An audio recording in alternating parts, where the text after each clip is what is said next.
اس کے ساتھ ہی اس لشکری نے اپنے گھوڑے کو ایڑ لگائی اور میدان کے وسطی حصے کی طرف چلا گیا۔ وہ لشکری جب مجوسی کے سامنے گیا تو اس مجوسی نے اسے مخاطب کیا، میرا نام بازان ہے، اپنا نام کہو تاکہ مقابلے کی ابتدا کریں۔ مسلمان لشکری کچھ دیر اسے غور سے دیکھتا رہا۔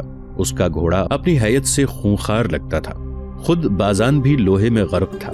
لشکری نے دھیمی سی آواز میں کہا، ناموں میں کیا رکھا ہے، آؤ مقابلے کی ابتدا کریں۔ اس کے ساتھ ہی بازان اس پر حملہ آور ہو گیا۔ عین اسی وقت دونوں لشکریوں کے سامنے دو سوار اپنے گھوڑوں کو سرپٹ دوڑاتے ہوئے نمودار ہوئے۔ پھر جہاں مقابلہ ہو رہا تھا اس کے قریب ہی دونوں رک گئے۔ وہ خریم بن عمر اور بیرو مل تھے۔ خریم بن عمر اپنے گھوڑے پر سوار وہیں کھڑا رہا جبکہ بیرو مل لشکر کی طرف چلا گیا۔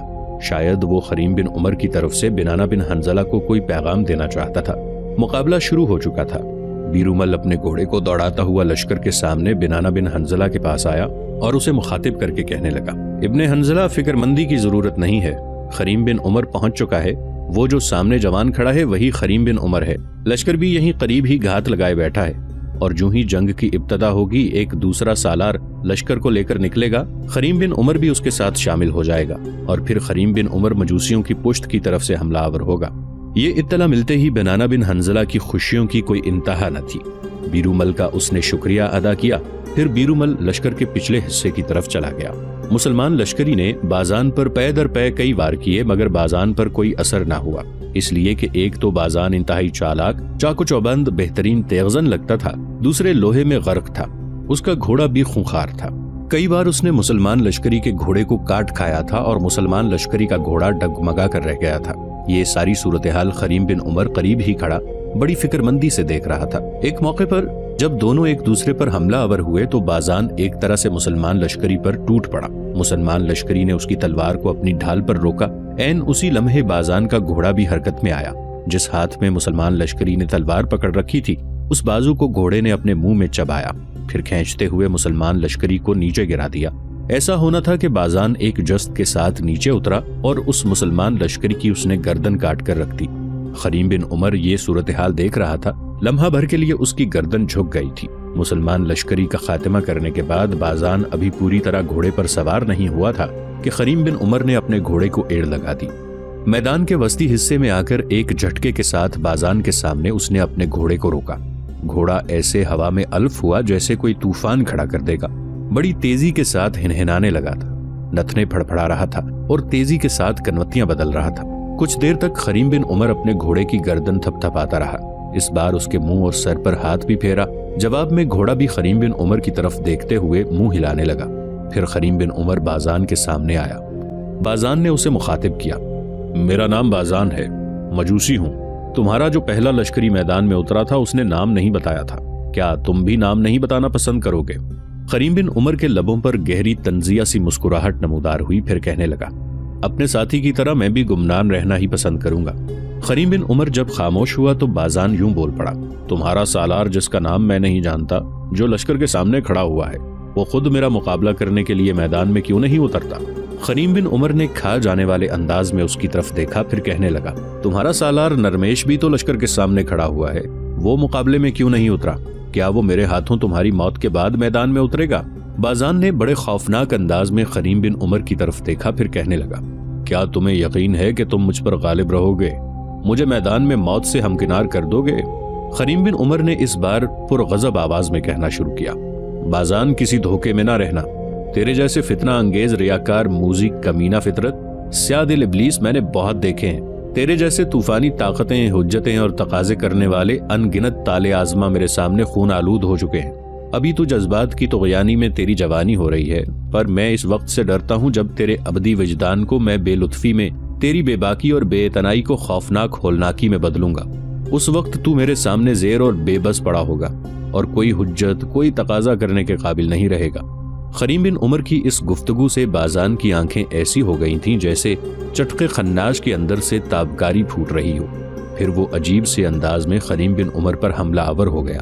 خریم بن عمر بھی غم انگیز تباہی کی طرح اس پر نزول کرنے لگا۔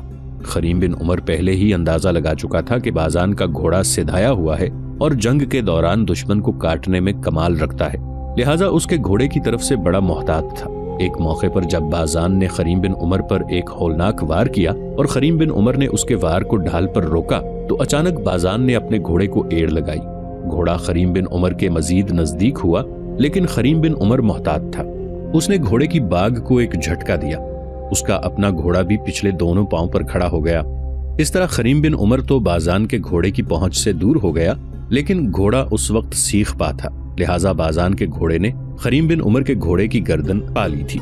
ابھی بازان کا گھوڑا خریم بن عمر کے گھوڑے کی گردن پر کاٹنے ہی لگا تھا، خریم بن عمر نے اپنی تلوار کا دستہ ایسی طاقت اور قوت سے بازان کے گھوڑے کے منہ پر مارا کہ گھوڑے کے منہ سے خون بہنے لگا اور وہ ہنہناتا ہوا پیچھے ہٹ گیا۔ اس موقع پر خریم بن عمر کے چہرے پر خوشگوار مسکراہٹ تھی۔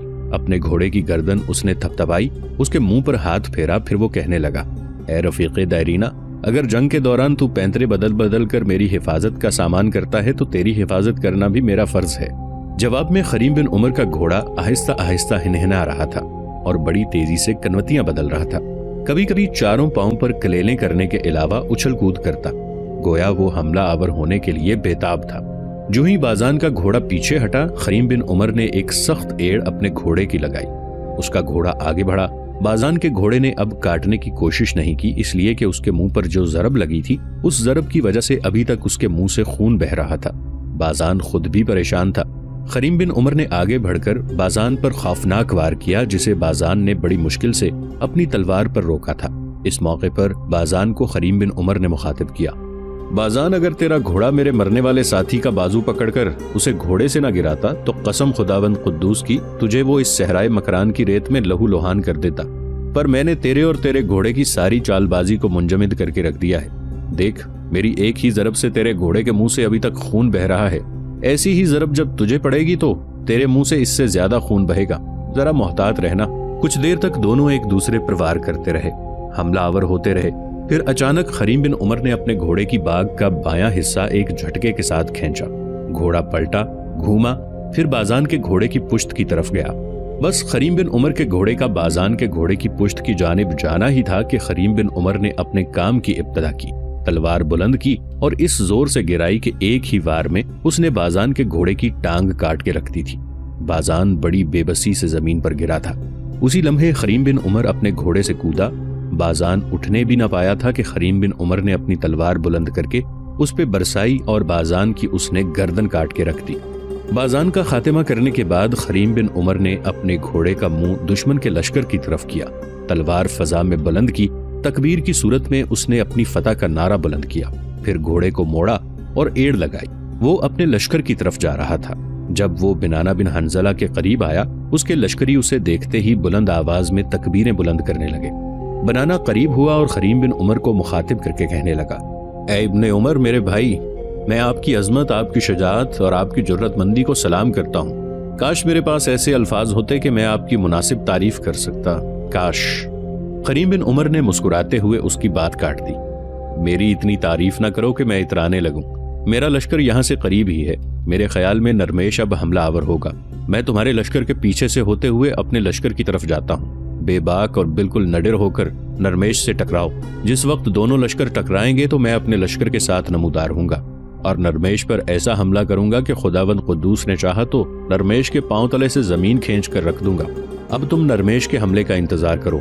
اس کے ساتھ ہی خریم بن عمر اپنے گھوڑے کو بھگاتا ہوا بنانہ بن حنظلہ کے لشکر کی پشت پر آیا، پھر وہاں سے اپنے گھوڑے کو بھگاتا ہوا اس طرف چلا گیا جہاں اس کے لشکر نے گھات لگا رکھی تھی۔ بازان کے مارے جانے پر نرمیش سیخ پا ہو گیا تھا۔ اپنے لشکر کو آگے بڑھایا اور بنانہ بن حنظلہ کے لشکر پر غیر مذلت کے سیاہ باطن سے اٹھنے والے، آتش عناد بھڑکانے والے مہیب شیطانی قوتوں کی طرح حملہ آور ہوا۔ دوسری طرف بنانہ بن حنظلہ اور اس کے ساتھی بھی اس حملے کا سامنا کرنے کے لیے تیار تھے۔ وہ بھی بڑی مہارت کے ساتھ قانون قدرت اور مشیت الہی کے پیروکار کی طرح فرزندان جلیل بن کر نرمیش کے حملوں کا دفاع کرنے لگے۔ جس وقت جنگ اپنے عروج پر تھی، اچانک دونوں لشکروں کے قریب ریت اڑنا شروع ہوئی۔ پھر دیکھتے ہی دیکھتے خریم بن عمر اپنے لشکر کے ساتھ نمودار ہوا۔ آتے ہی عظیمت کی تابناکی اور درخشندگی اور ذہنی اور عقلی قوا کو مفلوج کر دینے والے ورہم طوفانوں کی طرح حملہ آور ہوا۔ خریم بن عمر کے اس حملے میں غیب شہود کے سنگم اور خیر و مہر کے سنگم کے اتصال جیسی تازگی اور کشادگی تھی۔ پہلے نرمیش کے لشکری بڑے بڑھ بڑھ کر بنانا بن حنظلہ پر حملہ آور ہو رہے تھے۔ اب جو اچانک نمودار ہو کر خریم بن عمر نے ان کے پہلو سے حملہ کیا تو نرمیش اور اس کے ساتھیوں کے سارے ولولے، سارے حوصلے اور جذبے ریت پر لکھی تحریروں کی صورت اختیار کرنے لگے۔ تھوڑی دیر کی جنگ کے بعد نرمیش شکست کھا کر بھاگ کھڑا ہوا۔ اس موقع پر خریم بن عمر اپنے گھوڑے کو بھگاتا ہوا بنانا بن حنظلہ کے پاس آیا اور جلدی جلدی اسے مخاطب کر کے کہنے لگا، بنانا، تم اپنے حصے کے لشکر کو لے کر فوراً مکران کی طرف چلے جاؤ۔ جس سمت میرے لشکر نے گھات لگا رکھی ہے اس سمت بار برداری کے جانور اور ان پر وہ سامان لدا ہوا ہے جو میں نے مومل سے حاصل کیے تھے۔ تھوڑی دیر تک وہ جانور یہاں پہنچ جائیں گے۔ ان جانوروں کو لے کر تم مکران کی طرف چلے جاؤ۔ میں نرمیش کا تعاقب کرتا ہوں۔ اس کا تعاقب اس لیے ضروری ہے کہ ہمارے علاقے میں داخل ہوتے ہوئے اس نے تباہی اور بربادی پھیلائی ہوگی۔ میں اس کا تعاقب کروں گا، اس کے لشکر کی تعداد کم کروں گا، اس کے علاقے تک اس کا پیچھا کروں گا اور وہاں سے کچھ نہ کچھ حاصل کر کے جو ہمارے علاقے میں لوگ تباہ حال ہوئے ہیں ان کی مدد کروں گا۔ اب تم مزید وقت ضائع نہ کرنا، نہ مجھ سے کچھ کہنا، نہ کوئی حجت کرنا، نہ ہی کوئی تقاضا کرنا، اور نہ ہی میں تمہاری کوئی بات سنوں گا۔ اس کے ساتھ ہی خریم بن عمر وہاں سے ہٹ گیا اور اپنے حصے کے لشکر کے ساتھ نرمیش کے تعاقب میں لگ گیا۔ خریم بن عمر نے نرمیش کا تعاقب دور تک اس کے علاقوں میں کیا۔ نرمیش کو یہ بھی خبر ہو چکی تھی کہ مسلمان آدھے لشکر کے ساتھ اس کا تعاقب کر رہے ہیں، لیکن پھر بھی اس نے مڑ کر حملہ آور ہونے اور قسمت آزمانے کی کوشش نہیں کی، اس لیے کہ اسے خبر ہو چکی تھی کہ مسلمانوں کا سالار خریم بن عمر اس کے تعاقب میں ہے۔ خریم بن عمر کا نام ہی اس کے لیے خوف اور دہشت کے لیے کافی تھا، لہٰذا بھاگتا پھر رہا تھا اور خریم بن عمر اس کے تعاقب میں تھا۔ نرمیش نے جب دیکھا کہ خریم بن عمر اس کے اپنے علاقوں میں بھی اس کا تعاقب ترک نہیں کرتا، تب اس نے بائیں جانب رخ موڑا اور پھر وہ بڑی تیزی سے سمندر کی طرف بڑھ گیا۔ یہاں خریم بن عمر نے اس کا تعاقب ترک کر دیا۔ ان علاقوں میں دور تک اس نے خوب یلغار کی، مال غنیمت حاصل کیا، پھر مسلمانوں کے علاقوں کی طرف گیا جہاں نرمیش نے حملہ آور ہو کر نقصان پہنچایا تھا۔ سارے علاقے کی اس نے تلافی کی، بلکہ جس قدر ان کا نقصان ہوا تھا خریم بن عمر نے اس سے کہیں زیادہ انہیں دیا، اور پھر ان کی حوصلہ مندی اور ان کی تسلی کے لیے اس نے اپنے لشکر کے ساتھ وہیں پڑاؤ کر لیا تھا۔ ادھر بنانا بن حنظلہ مکران کی طرف روانہ ہوا۔ ایک کان سے دوسرے کان مکران میں یہ خبر پہنچ گئی تھی کہ مسلمانوں نے نرمیش کو کھلے میدانوں میں بدترین شکست دی ہے اور لشکر واپس آ رہا ہے۔ اب مکران کے لوگ دن رات لشکر کی واپسی کا انتظار کرنے لگے تھے۔ بنانا بن حنظلہ جب اپنے لشکر کے ساتھ لوٹا تو اس کا شاندار استقبال کیا گیا۔ استقبال کرنے والوں میں محمد بن ہارون نمری، دھرمداس، ہرچند رائے، سانکرا اور اس کی ماں روجن، گودیری، ساول بھی شامل تھے۔ سانکرا نے جب دیکھا کہ لشکر کو بنانا بن حنظلہ ہی لے کر لوٹا ہے اور خریم بن عمر نہیں آیا تو اس کی پریشانیوں، تفکرات اور دکھوں کی کوئی انتہا نہ تھی۔ جب تک لشکر نہ لوٹا تھا وہ بڑی بے چینی سے خریم بن عمر کا انتظار کیا کرتی تھی اور طرح طرح کے لاہ عمل تیار کیا کرتی تھی کہ وہ اس خریم بن عمر کا استقبال کرے گی۔ لیکن جب خریم بن عمر نہ آیا اور صرف بنانا بن حنظلہ ہی لوٹا تب کافی دیر تک اس بیچاری کی گردن جھکی رہی۔ سارے لوگ بنانا بن حنظلہ کو اس فتح پر مبارکباد دے رہے تھے۔ وہ بھی آگے بڑھی اور دھیمے سے لہجے میں بنانا بن حنظلہ کو اس شاندار فتح پر مبارکباد دی۔ بنانا بن حنظلہ سمجھ چکا تھا اور اسے کچھ کہنا چاہتا ہی تھا کہ قریب ہی کھڑے محمد بن ہارون نمری نے اسے مخاطب کیا۔ بنانا میرے بیٹے، تم نے خریم بن عمر کے متعلق کوئی تفصیل نہیں بتائی۔ جواب میں انفرادی مقابلے سے لے کر پوری جنگ کے حالات بنانا بن حنظلہ نے سب کو تفصیل کے ساتھ بتا دیے تھے۔ پھر دشمن کا تعاقب کرنے کی تفصیل بھی اس سے کہہ ڈالی۔ اس کے بعد خصوصیت کے ساتھ اس نے سانکرا کی طرف منہ کر کے کہنا شروع کیا، یہ شاندار فتح ہمیں خریم بن عمر ہی کی وجہ سے ہوئی ہے۔ پریشان اور فکر مند ہونے کی ضرورت نہیں ہے۔ خریم بن عمر چند دن تک یہاں ہوگا۔ دراصل وہ چاہتا تھا کہ نرمیش کا تعاقب اس کے علاقوں تک کیا جائے، اس کے علاقوں کے اندر یلغار کر کے کچھ سامان حاصل کیا جائے اور یہ سامان ان لوگوں میں تقسیم کیا جائے جنہیں نرمیش کے ہاتھوں نقصان اٹھانا پڑا۔ میرے خیال میں خریم بن عمر بہت جلد اپنے حصے کے لشکر کے ساتھ مکران لوٹے گا۔ بنانا بن حنظلہ کی اس گفتگو سے سانکرا کسی حد تک مطمئن ہو گئی تھی۔ اپنی حالت اس نے بدل لی تھی۔ اس موقع پر بنانا بن حنظلہ کو مخاطب کرتے ہوئے محمد بن ہارون نمری پھر بول پڑا، اے ابن حنظلہ، کیا تم نے خریم بن عمر کو میری آمد کی اطلاع دی ہے؟ بنانا بن حنظلہ عجیب سی خجالت میں ابن ہارون کی طرف دیکھنے لگا۔ کچھ کہنا ہی چاہتا تھا کہ اس سے پہلے بیرو مل بول پڑا۔ جنگ کچھ اس انداز سے شروع ہوئی کہ بنانا بن حنظلہ کو خریم بن عمر سے اس موضوع پر گفتگو کرنے کا موقع ہی نہیں ملا۔ تاہم جس وقت میں خریم بن عمر کی طرف ساحل سمندر کی طرف گیا تھا جہاں وہ مومل کے علاقوں پر حملہ آور ہوا تھا، وہاں میں نے خریم بن عمر کو آپ کی آمد سے مطلع کیا تھا۔ آپ کے یہاں والی مقرر ہونے پر اس نے بڑی خوشی اور اطمینان کا اظہار کیا تھا۔ بیرومل کے اس انکشاف پر ابن ہارون مطمئن ہو گیا۔ کچھ دیر تک وہ سوچتا رہا، پھر ہاتھ کے اشارے سے اس نے بنانہ بن حنظلہ کو ایک طرف آنے کا کہا۔ بنانہ بن حنظلہ ایک طرف ہٹ کر کھڑا ہو گیا۔ پھر ابن ہارون نے اس سے سرگوشی کی، ابن حنظلہ، تمہاری غیر موجودگی میں ہر چند رائے نے مجھ پر انکشافات کیے ہیں، میں ان کی وضاحت چاہتا ہوں۔ بنانہ بن حنظلہ ابن ہارون کی اس گفتگو سے کسی قدر متفکر اور پریشان ہو گیا تھا۔ ابن ہارون نے اس کے کندھے پر ہاتھ رکھا۔ یہ گفتگو کوئی ایسی اہم بھی نہیں اور اہم ہو بھی سکتی ہے، اس لیے کہ اس میں کچھ زندگیوں کا سوال ہے۔ دراصل ہر چند رائے نے مجھ پر یہ انکشاف کیا ہے کہ وانگا کی بیٹی گودری تمہیں پسند کرتی ہے۔ نیرون کے حاکم سندرداس کی بیٹی سانکرا خریم بن عمر کو پسند کر چکی ہے اور اسے جیون ساتھی بنانے پر تلی ہوئی ہے۔ میں تم سے یہ پوچھنا چاہتا ہوں کہ کیا یہ انکشاف درست ہیں؟ جواب میں بنانہ بن حنظلہ کے چہرے پر خوشگوار سی مسکراہٹ نمودار ہوئی تھی۔ منہ سے وہ کچھ نہ بول سکا، تاہم اسبات میں اس نے گردن ہلا دی۔ ابن ہارون ایسا خوش ہوا کہ بنانہ بن حنظلہ کو اس نے اپنے ساتھ لپٹا لیا۔ بنانہ بن حنظلہ کی اس نے پیشانی چومی، پھر کہنے لگا، میں گودیری سانکرا دونوں سے مل چکا ہوں۔ تم لوگوں کی غیر موجودگی میں میرے پاس وہ بیٹھتی رہی ہیں، دونوں میری بیٹیوں کی طرح ہیں، مجھے دونوں ہی پسند ہیں، لیکن خریم بن عمر کا معاملہ ذرا ٹیڑھا ہے، سانکرا دھرم داس کی منگیتر ہے۔ اس صورت میں میرے خیال میں خریم بن عمر کبھی بھی سانکرا کو اپنانے کی کوشش نہیں کرے گا۔ میں اس کی طبیعت، اس کے مزاج، اس کی سرشت سے خوب واقف ہوں۔ بڑا سادہ مزاج، بڑا پرخلوص انسان ہے۔ وہ کسی بھی صورت دھرم داس کی دل شکنی نہیں ہونے دے گا۔ وہ ایسا مہربان ہے، اپنی محبت، اپنی چاہت کا گلا گھونٹ سکتا ہے، پر کسی کی حوصلہ شکنی نہیں کرے گا۔ بہرحال دیکھو حالات کس سمت کروٹ بدلتے ہیں۔ اب لشکریوں کو آرام کرنے کا کہو اور خود اپنی رہائش گاہ کی طرف چلو۔ بنانہ بن حنظلہ پیچھے ہٹا۔ لشکریوں کو اس نے آرام کرنے کا حکم دیا۔ سب لشکری اپنے مستقر کی طرف چلے گئے۔ پھر باقی لوگ اپنی اپنی رہائش گاہ کی طرف جا رہے تھے۔ نکامرا قبیلے کے ایک حصے کا سردار وانگا ایک روز ساحل سمندر پر اپنی رہائش گاہ میں بیٹھا ہوا تھا کہ اس کے قبیلے کا ایک آدمی اندر آیا اور اسے مخاطب کر کے کہنے لگا، سردار، مجوسیوں کا سالار نرمیش آپ سے ملنا چاہتا ہے۔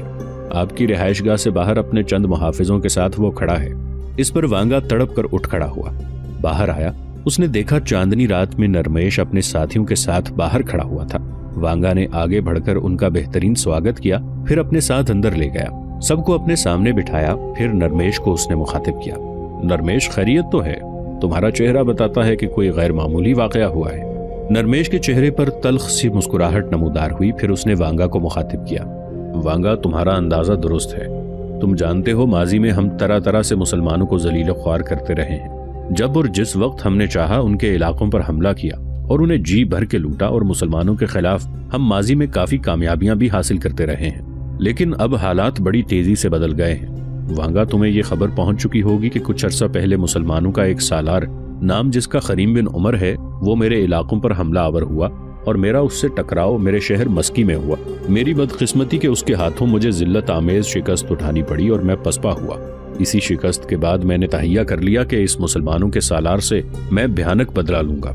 میں نے اپنی جنگی تیاریوں کو اپنے پورے عروج پر پہنچایا۔ اس کے بعد میں پھر مسلمانوں کے علاقوں میں داخل ہوا۔ مجھے یہ خبریں ملی ہوئی تھیں کہ مسلمانوں کا سالار خریم بن عمر، اس شکست کے بعد میں نے تہیہ کر لیا کہ اس مسلمانوں کے سالار سے میں بھیانک بدلہ لوں گا۔ میں نے اپنی جنگی تیاریوں کو اپنے پورے عروج پر پہنچایا۔ اس کے بعد پھر میں مسلمانوں کے علاقے میں داخل ہوا۔ مجھے یہ خبریں ملی ہوئی تھی کہ مسلمانوں کا سالار خریم بن عمر ساحل سمندر کی طرف گیا ہوا ہے۔ شاید وہ مومل پر حملہ آور ہونا چاہتا تھا۔ اس کی غیر موجودگی سے میں فائدہ اٹھانا چاہتا تھا، لہٰذا میں مسلمانوں کے علاقوں پر حملہ آور ہوا، لیکن مجھے کامیابی نہ ہوئی۔ پہلے مسلمانوں کے دوسرے سالار بنانہ بن حنظلہ نے میری راہ روکی، پھر اچانک خریم بن عمر بھی کہیں سے نمودار ہو کر مجھ پر حملہ آور ہو گیا اور دوبارہ میری شکست کو میرا مقدر بنا دیا۔ اس خریم بن عمر نے دور تک میرا تعاقب کیا۔ میں نے ساحل سمندر کی طرف جاتے ہوئے بڑی مشکل سے اس کے تعاقب سے جان چھڑائی۔ اپنے لشکر کو میں نے اپنے شہر اناس میں مقیم کیا ہے اور خود اپنے چند محافظوں کے ساتھ تمہاری طرف آیا ہوں۔ دراصل میں مومل سے ملنا چاہتا ہوں، لیکن مومل سے ملاقات سے پہلے تم سے کچھ معاملات طے کرنا چاہتا تھا، اور یہ کہ ہم سب کو مل کر مکران میں مسلمانوں کے خلاف حرکت میں آنا چاہیے۔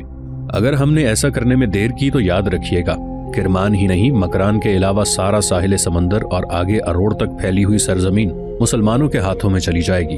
اگر ایسا ہوا تو ہمارے پاس ذلت اور خواری کے سوا کچھ نہ رہے گا۔ وانگا کچھ دیر تک عجیب سی مصنوعی فکر مندی کے انداز میں نرمیش کی طرف دیکھتا رہا، پھر بول پڑا، نرمیش، ان علاقوں میں بھی ایک بہت بڑا حادثہ رونما ہوا ہے۔